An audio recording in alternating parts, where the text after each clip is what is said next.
Good morning students. Now our next topic is scattering of light. So scattering of light का क्या मतलब होता है? Scattering of light means when the sunlight enters the atmosphere of the earth. When the sunlight enters the atmosphere of the earth, the atoms and molecules which are present in the atmosphere absorb this sunlight and they re-emit this light in all directions. This is known as scattering. Scattering का मतलब जैसे carrom board में क्या होता है कि coins रखते हैं और स्ट्राइकर से स्ट्राइक करते गए कि बाकी कॉइन्स क्या होते हैं, स्कैटर हो जाते हैं. Similarly this happens in the atmosphere. Atmosphere में क्या होता है कि जब एटम्स और मॉलिक्यूल्स होते हैं, जब सनलाइट इसके ऊपर गिरती है तो ये एटम्स एंड मॉलिक्यूल्स क्या करते हैं, थोड़ा तो एनर्जी को एब्जॉर्ब करते हैं. After that they re emit that light in all directions. That is known as scattering of light.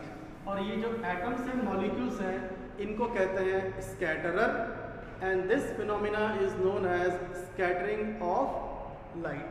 तो एक साइंटिस्ट आए थे रेले, RAYLEIGH.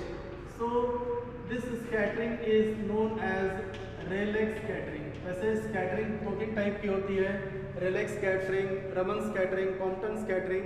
तो हमें सिर्फ पढ़ना है रेलेक्स स्कैटरिंग की रेलेक्स स्कैटरिंग में होता क्या है. तो रेलेक्स स्कैटरिंग का मतलब है कि इंटेंसिटी ऑफ स्कैटर्ड लाइट. देखो उनका स्टेटमेंट क्या कहता है कि intensity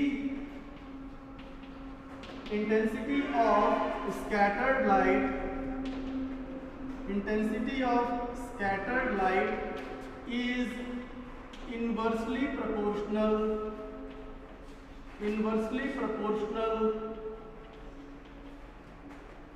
to the intensity of scattered light is inversely proportional to the fourth power of wavelength.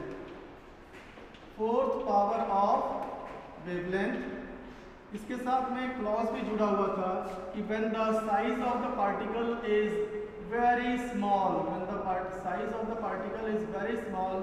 as compared to the wavelength of the light. इसी में रेलेक्स स्कैटरिंग होल्ड होता है कि जब पार्टिकल का साइज वेवलेंथ के साइज से कम होना होगा तब intensity of scattered light is inversely proportional to fourth power of wavelength.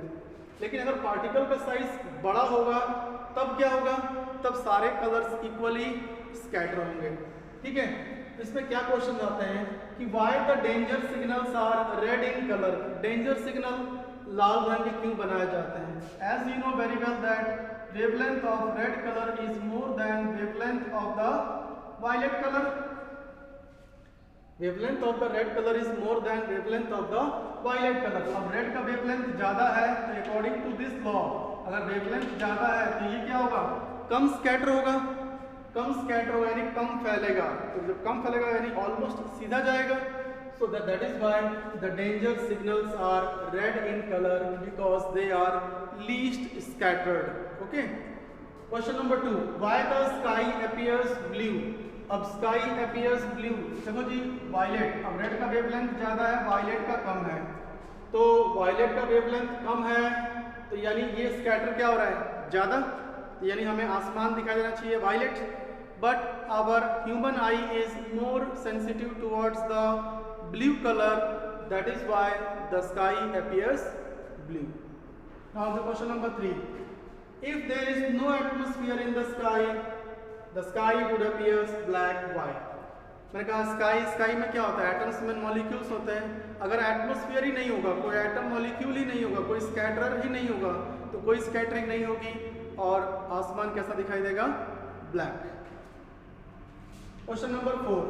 At the sunrise and sunset, the sun appears red, while at noon it appears white.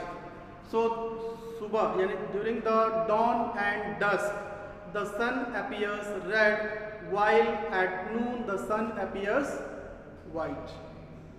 अब देखो सुबह के समय में और शाम के समय में तो होता क्या है कि जो लाइट है, सन की लाइट है, वो काफ़ी ज़्यादा डिस्टेंस ट्रैवल करते हुए अर्थ के एटमॉस्फेयर में आती है.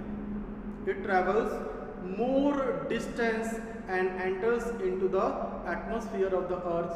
So after traveling the long distances, all the colors are scattered and only the red color reaches, and that is why the sun appears reddish during the time of sunrise and sunset. While in the afternoon the sun is directly overhead, it is perpendicular directly overhead means अब ये क्या होता है, perpendicular light आएगी तो कोई refraction नहीं होगा. जब कोई रिफ्रैक्शन मीन्स ये कम डिस्टेंस ट्रैवल करती है. जैसे ये अर्थ है हमारा, अब लाइट परपेंडिकुलरली ऐसे आ रही है तो ये डिस्टेंस कम हो जाएगा, लेकिन ये आपका हॉरिजन है. अब यहाँ से लाइट बेंड करके इधर से आ रही है तो अब इसमें क्या हो जाएगा, ये ज़्यादा डिस्टेंस ट्रैवल करता है तो इसमें क्या होता है, सारे कलर्स स्कैटर हो जाते हैं, सिर्फ रेड कलर बचता है, वही हमें दिखाई देता है सुबह और शाम के समय. लेकिन दोपहर में ये जो लाइट परपेंडिकुलरली गिरती है ये क्या होता है, कम डिस्टेंस होता है, जिसके वजह से क्या होता है कि हमें वो वाइट दिखाई देता है. ठीक है, थैंक यू. और एक चीज़ और, जो स्कैटरिंग होता है डस्ट से, स्मोक से, तो इन सबको कहा जाता है टिंडल इफेक्ट. ठीक है, the scattering which is taking place due to the dust, dirt, smoke, so that is known as Tyndall effect. एक साइंटिस्ट थे जॉन टिंडल, उन्होंने ये चीज़ बताई थी. ठीक है, थैंक यू.